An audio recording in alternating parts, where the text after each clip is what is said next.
In December 1981, the peaceful community of St. John's, Newfoundland, was shaken by the disappearance of 14-year-old Dana Bradley. Dana was a high school student known for her bright smile and responsible nature. She had been hitchhiking home from a friend's house after a school holiday party. When she failed to arrive, her family immediately sounded the alarm. The community sprang into action. Search parties combed nearby woods and roadsides. Dana's face quickly became a familiar image on television broadcasts and posters plastered across town. 4 days later, a shocking discovery was made. Dana's body was found in a wooded area known as Maddox Cove just outside the city. She had been sexually assaulted, struck fatally on the head with a blunt object, and carefully laid in a shallow grave. Her schoolbooks were neatly stacked beside her. The violence of the crime stunned investigators. The neat arrangement of her belongings suggested the killer had taken time and care after the murder. It felt personal, not random. Yet there were no reliable witnesses and no physical evidence pointing to a suspect. Hitchhiking was a common practice at the time in Newfoundland, and tracking the driver who picked her up proved difficult. The Royal Canadian Mounted Police took over the investigation and interviewed hundreds of individuals.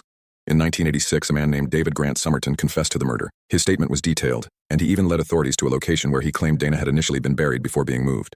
However, the confession began to unravel when no evidence supported his story. Forensic tests did not place him at the scene, and inconsistencies emerged during interrogation. Eventually, the confession was deemed unreliable, and no charges were laid. Dana's case went cold. It haunted investigators and residents for decades. Her family never gave up hope that the truth would one day come out. Each year on the anniversary of her death, memorials were held, and new calls for justice were made.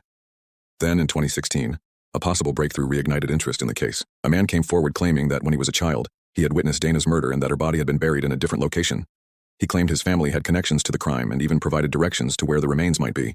Police took the claim seriously and excavated the area he identified. They recovered bone fragments and artifacts, but forensic tests revealed that the remains did not belong to Dana.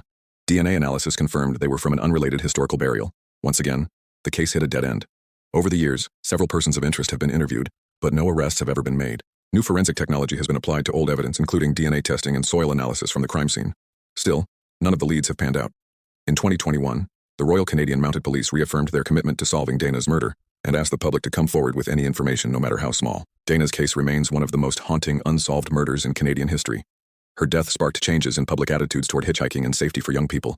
It also highlighted the limitations of forensic science in the early 1980s and the importance of protecting the integrity of crime scene investigations. Her parents, though aging, continue to push for answers. They have said publicly that they will never stop seeking justice for their daughter.